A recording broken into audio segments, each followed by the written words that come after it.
السلام علیکم۔ نصیر الدین ہمایوں ہندوستان کا بادشاہ تو بن گیا، مگر اس کی عمر کا نصف حصہ جلا وطنی اور صحراؤں میں گزرا۔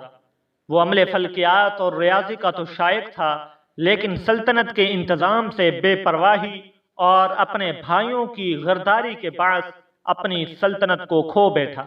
لیکن اس نے ہمت نہیں ہاری، وہ دوبارہ ہندوستان کے تخت پر بیٹھنے میں کامیاب ہو گیا۔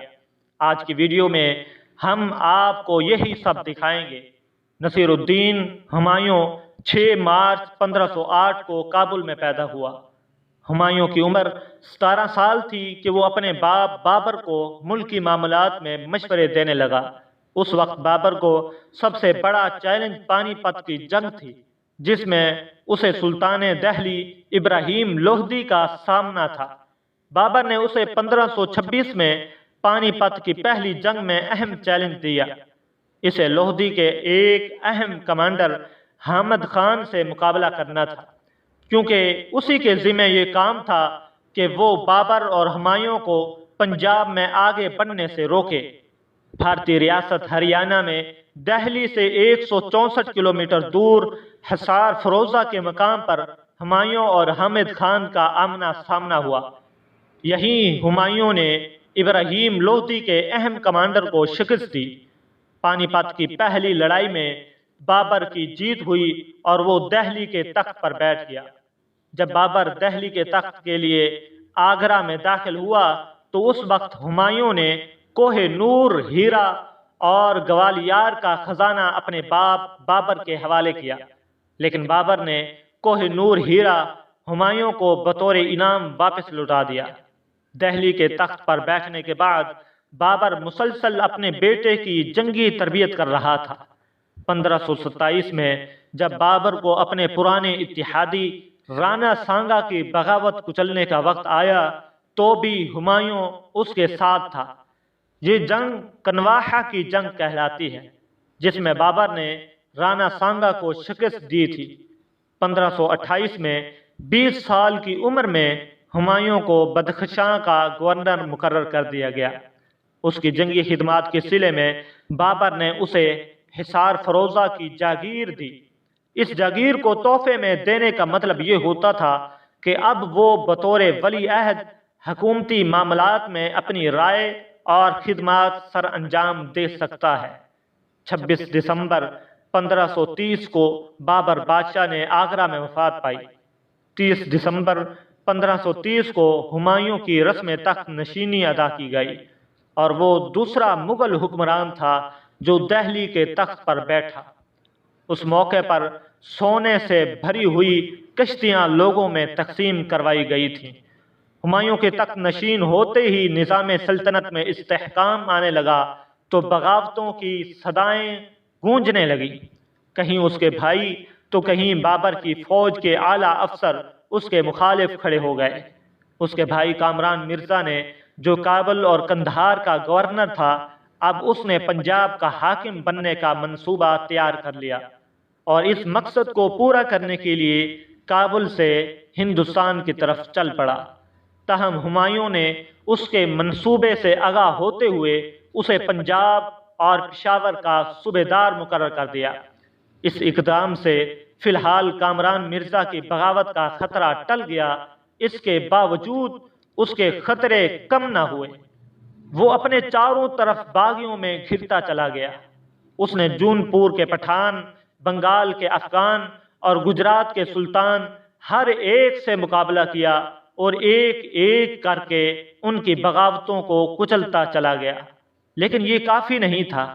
اس کے بھائی کامران مرزا اور مرزا ہندال نے اسے مسلسل مصیبت میں ڈالا ہوا تھا۔ کامران مرزا لاہور سے 10,000 گھڑ سوار لے کر ہمایوں کے تخت پر حملہ کے لیے نکلا، اور وہ بھی ایسے وقت میں جب ہمایوں دہلی میں نہیں تھا۔ وہ روہتاس میں ایک ایسے باغی سے لڑ رہا تھا جو کبھی اس کے باپ بابر بادشاہ کا ملازم رہا تھا، لیکن ایسے میں دہلی میں موجود اس کے کمانڈر فخر الدین علی نے کامران مرزا کے حملے کو ناکام بنا دیا۔ کامران مرزا شکست کھا کر لاہور سے واپس آ گیا۔ وہ تو واپس چلا گیا، لیکن ہمایوں شیر خان سے مسلسل شکستیں کھاتا چلا گیا، یہاں تک کہ شیر خان نے ہمایوں کو ہندوستان سے بھاگنے پر مجبور کر دیا۔ ہمایوں دہلی کا تخت چھوڑ کر ایران میں جلا وطن ہو گیا، اور شیر خان نے ہندوستان کی حکومت سنبھال کر سلطنت سور کی بنیاد رکھی، اور خود شیر خان سے شیر شاہ سوری کا ٹائٹل اختیار کر لیا۔ اب جلا وطن ہمایوں کا براہ راست مقابلہ شیر شاہ سوری کے ساتھ تھا۔ شیر شاہ کچھ چھوٹی لڑائیوں میں ہمایوں کو شکست دیتا چلا گیا، یہاں تک کہ ہمایوں دریائے راوی پار کر کے در در کی ٹھوکریں کھانے لگا۔ یہ اس کے لیے بہت ہی مشکل وقت تھا۔ اسی دوران عمر کوٹ کے مقام پر اس کے بیٹے اکبر کی پیدائش ہوئی۔ چھپتا چھپاتا نصیر الدین ہمایوں 11 جولائی 1543 میں کوہ ہرات پہنچا، جہاں اس کا استقبال شاہ ایران کے بڑے بیٹے سلطان محمد مرزا نے کیا۔ وہ اپنی چہیتی بیوی حاجی بیگا بیگم اور 40 افراد کے ساتھ ایران پہنچا تھا۔ 1544 میں شاہ تماسپ صفی سے ملاقات کے بعد دونوں کے درمیان بہترین تعلقات قائم ہو گئے۔ شاہ تماسپ ہمایوں کو اس کے شان کے مطابق لشکر دینے کا انتظام کیا۔ 30,000 فوج کے ساتھ ہمایوں پنجاب پر لشکر کشی کے لیے روانہ ہوا۔ ہمایوں تبریز اور مشہد کے راستوں سے ہوتا ہوا قندھار پہنچا، جہاں اس کا بھائی عسکری مرزا قابض تھا۔ 6 مہینے تک قندھار کا محاصرہ جاری رہا اور عسکری مرزا عراق کو بھاگ نکلا۔ ہمایوں نے اپنے وعدے کے مطابق قندھار کو ایران کے حوالے کر دیا، اور اب باری تھی کابل کی، جہاں ہمایوں کا دوسرا بھائی کامران مرزا حکومت کر رہا تھا۔ ہمایوں کا سپہ سالار بیرم خان پس پردہ کامران مرزا کے باغی سرداروں سے مل چکا تھا، جنہوں نے ہمایوں کو کابل پر حملے میں مدد کی۔ کامران کابل چھوڑ کر غزنی کے پٹھانوں کے پاس فرار ہو گیا۔ یوں نومبر 1554 میں کابل پر ہمایوں کا قبضہ ہو گیا، لیکن کامران مرزا جو ہمایوں کا ستیلا بھائی تھا، وہ بغاوتوں سے باز نہ آیا اور پلٹ پلٹ کر وار کر رہا تھا۔ آخر ہمایوں نے اسے گرفتار کر لیا، پھر اس کی آنکھوں میں سلائی پھیر کر اسے اندھا کیا، اور پھر اسے حج کے لیے روانہ کر دیا۔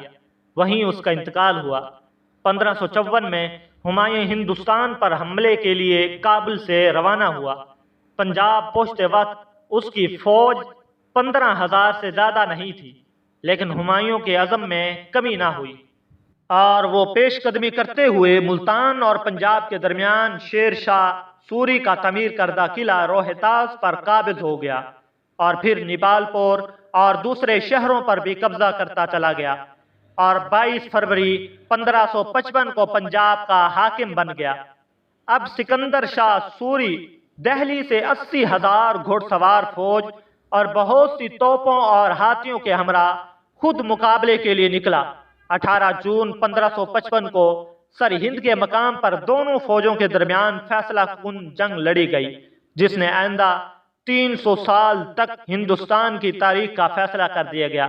نوجوان شہزادہ اکبر بہادری سے لڑا، اور اس خون ریز جنگ میں سکندر شاہ سوری میدان چھوڑ کر بھاگ نکلا، اور ہمایوں نے دہلی اور آگرہ کی طرف مغل فوجی دستے روانہ کر دیے۔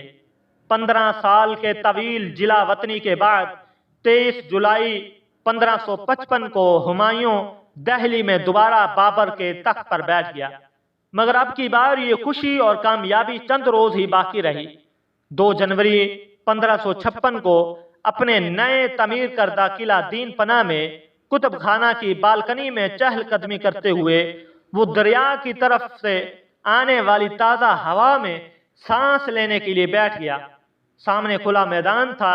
جیسے ہی نماز مغرب کا وقت ہوا اور نماز ادا کرنے کے لیے سیڑھیوں سے نیچے اترنے لگا، مؤذن اذان دینا شروع کی۔